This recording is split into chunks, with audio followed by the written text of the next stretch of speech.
my next big piece of advice to young people is proximity. And that is you cannot fake proximity. And I think that's a thing that every young business, aspirational leader, entrepreneur, whatever you want to say, you can't fake proximity. You're in the room or you're not in the room. You can't kind of be around greatness. Like you are or you aren't. And so much of what I'll say, my success, not that I consider myself to be wildly successful, but others certainly would. But I'll say that so much of my success has literally been unintentional. And it's because I just make a point of being around great people. And I'm around great people. Great people have my phone number. And I can, at a moment's notice, pick up a phone and just try to make a contact. And just because I just make a point of never make an enemy and always just try to be around great people.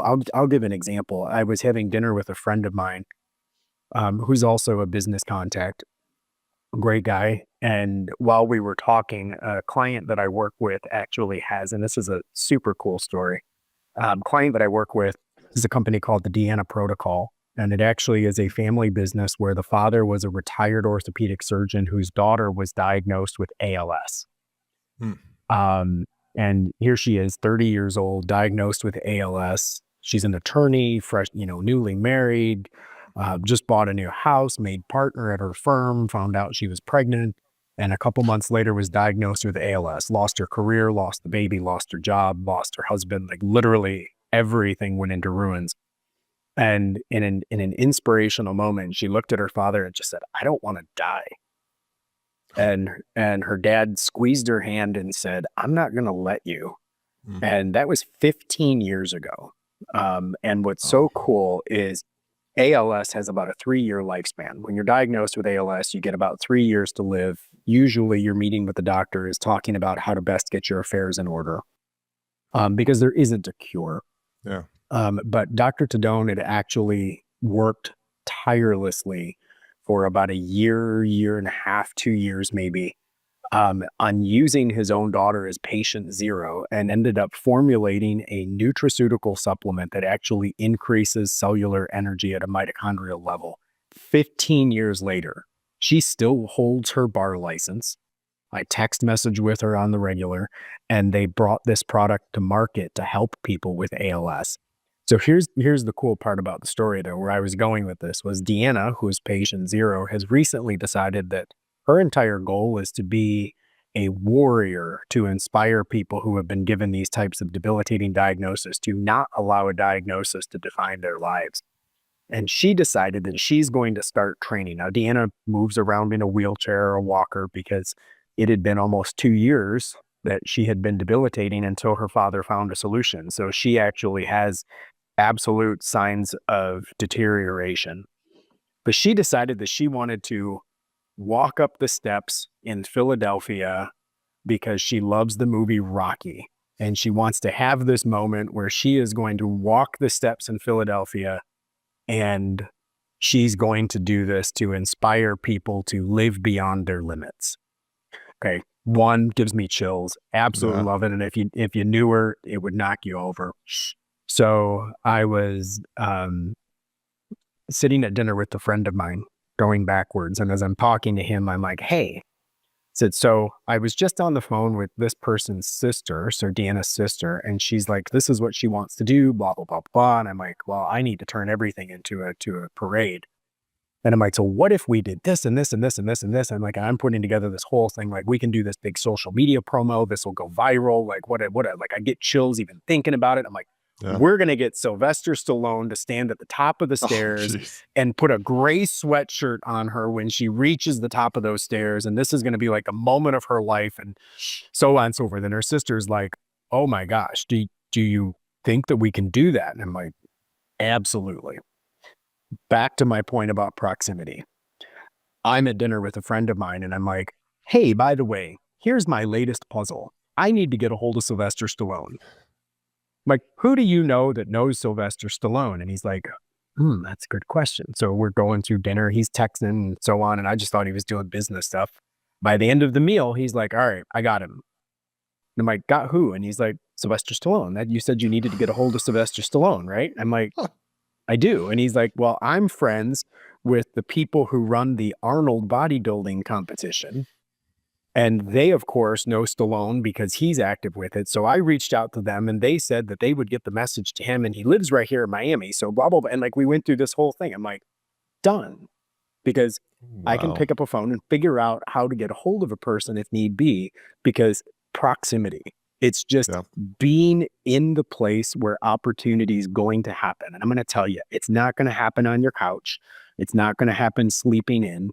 It's not going to happen because you're out partying with your friends on the weekend. So to your original question, Roger, to circle it way back, you know, what is the balance between health and wellness versus people who are making, decisions to grind into their careers?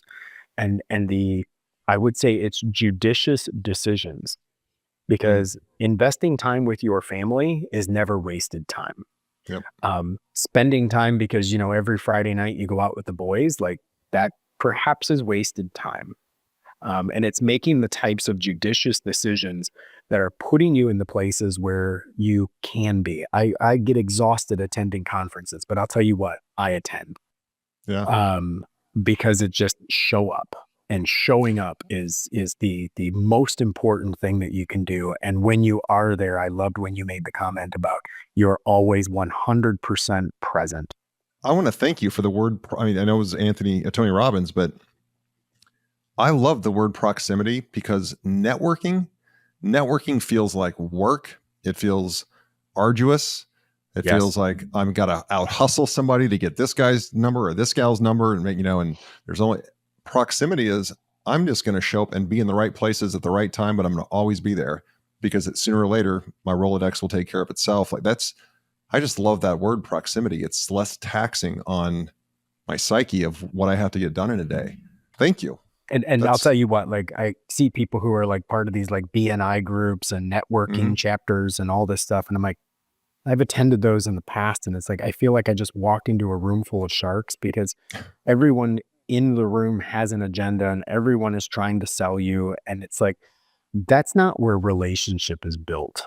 When I can sit in a room full of people, every May, I go to a mastermind group out in Scottsdale, and it is all the leaders of the health and wellness world. And we all get together and have lunch and have drinks and just sit around together for a few days. And it made me laugh, because the man who puts it on, his name is Michael Fishman, and he's amazing. But Michael made a comment one time years ago. He said, it's not lost on me that every one of you sitting here is a keynote speaker. He said, so I want it to be clear that the people who do get up and share their experience or speak on their topics or do whatever, and it's like, it's not because they're more special or because they're more intelligent or more successful or whatever. And he goes, I just feel like they have something unique to share this year. And he brings in people who are just the top people in their spaces, right? The Hubermans, the Mark Hymans, the Dave Asburys, the RFKs, the Tucker Carlsons. Like, these types of people are all sitting around in the room. And you would have if you didn't know who they were by face. I mean, I've sat and had lunch with people who had 9-10 digit portfolios. I had no idea who they were. Sure. And I'm sitting poking jabs at them over lunch, because and it doesn't matter. They laugh. Some of good friendships of mine started because I was making fun of a person who was taking himself so seriously. And it's like, and he wasn't used to people actually just treating him normal. And it's because people are just accustomed to it. And it's like, and I don't go there to try to, humor myself or anything. It's literally just, I have no expectation for what's going to happen. I'm not trying to sell anybody. I'm not trying to do those things. I own an advertising agency. I could be in there trying to hustle and pass out business cards all afternoon. Not my goal. And yet I'll tell you, a lot of the people I do business with have come from that particular group because someone else told them that they needed to go talk to me. Yeah. Proximity, right? Proximity. It's exactly right.